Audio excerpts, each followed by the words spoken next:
All right, my friends, this book is called The Dot, and it is by Peter Reynolds.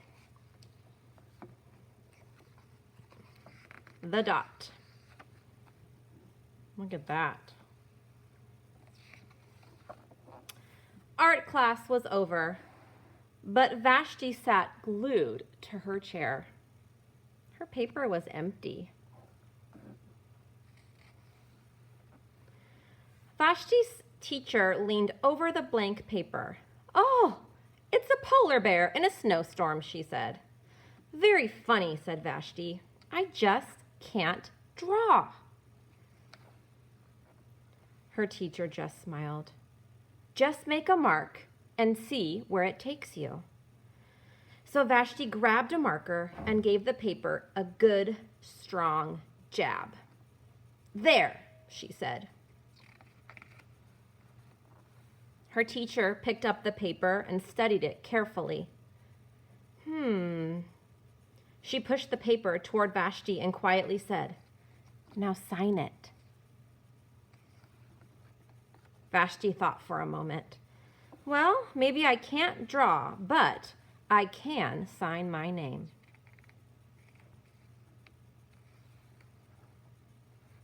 The next week, when Vashti walked into art class, she was surprised to see what was hanging above her teacher's desk. It was the little dot that she had drawn, her dot, all framed in swirly gold. I can make a better dot than that. So she opened her never-before-used set of watercolors and set to work. Vashti painted and painted. A red dot, a purple dot, a yellow dot, a blue dot. The blue dot mixed with the yellow, and she discovered that she could make a green dot. Vashti kept experimenting. Lots of little dots in many colors. "If I can make little dots, I can make big dots too," she thought. So Vashti splashed her colors with a bigger brush on a bigger paper to make bigger dots. Vashti even made a dot by not painting a dot.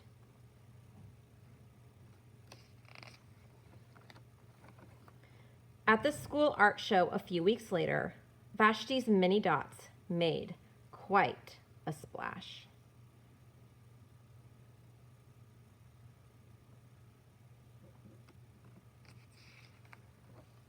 Vashti noticed a little boy gazing up at her. "You're a really great artist. I wish I could draw," he said. "I bet you can," said Vashti. "Me? No, not me. I can't draw a straight line with a ruler." Vashti smiled. She handed the boy a blank sheet of paper. "Show me," she said. The boy's pencil shook as he drew his line. Vashti stared at the boy's squiggle, and then she said, "Please, sign it." The end. That was The Dot by Peter Reynolds.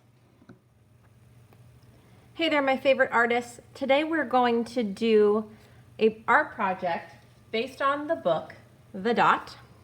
Hopefully you just listened to the story. A lot of you might remember this book from last year. We read it last year and also did some Dot Day projects. And this year we're also going to do some Dot Day projects. So International Dot Day is September 15th. So that's why we're celebrating it in September.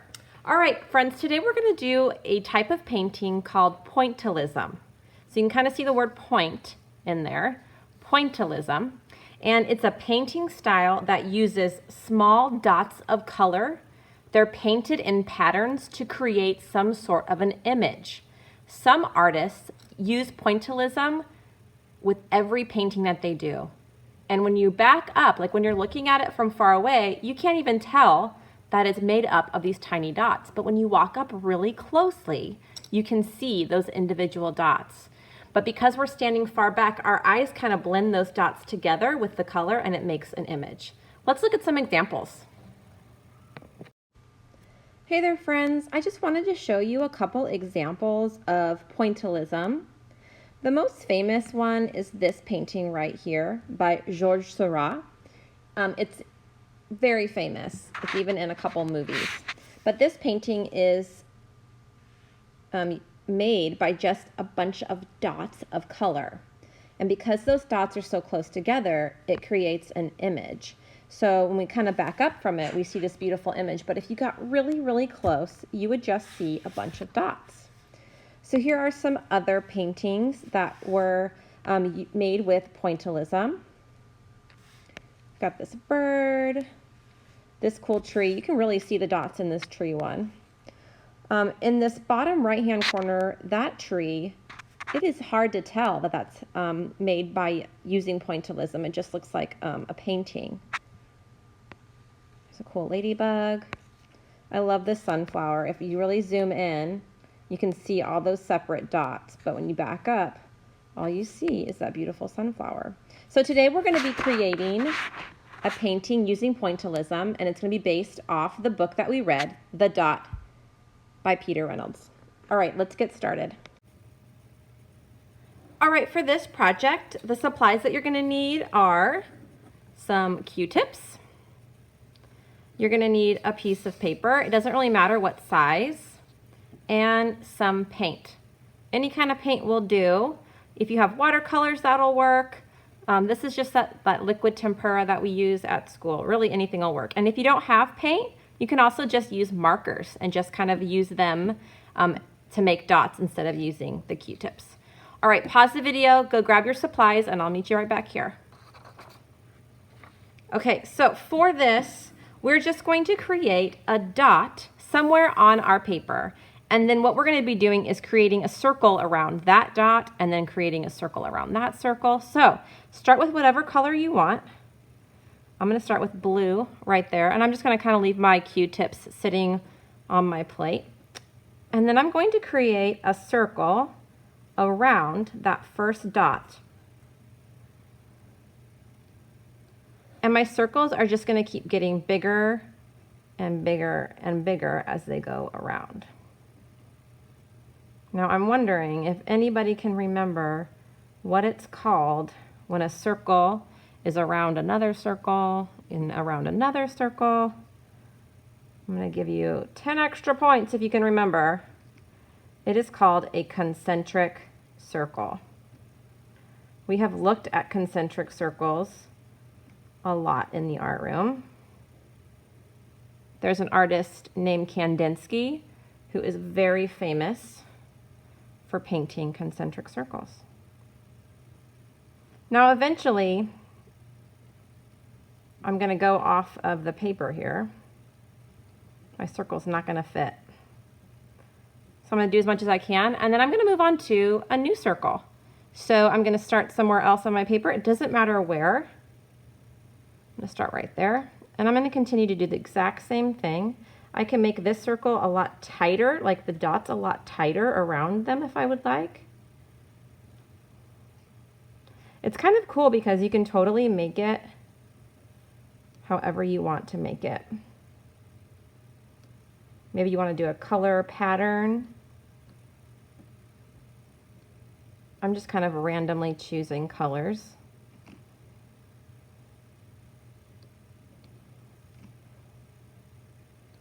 And we're just going to keep doing this until we fill up our whole paper.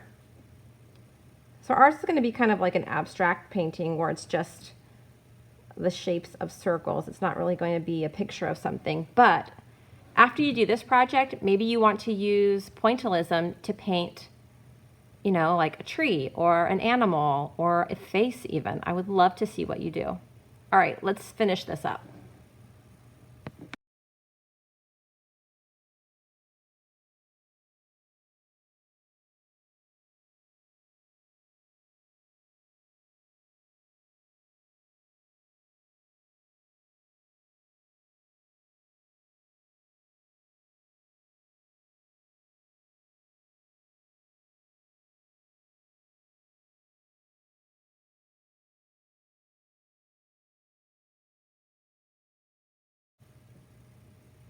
All right, everybody, here's my pointillism picture that I used to create dots all around. You can kind of see this big circle right here. You can see another one that's over in this corner, and this one over here, and this kind of continues and continues and continues. Hey, friends, please send me what you're doing. Take a picture of it on your iPad and email it to me. I would love to see it. It's my favorite thing to see all the art that you're creating. So snap a picture on your iPad and send me a quick pic. All right, friends, until next time, I will see you later. Love you.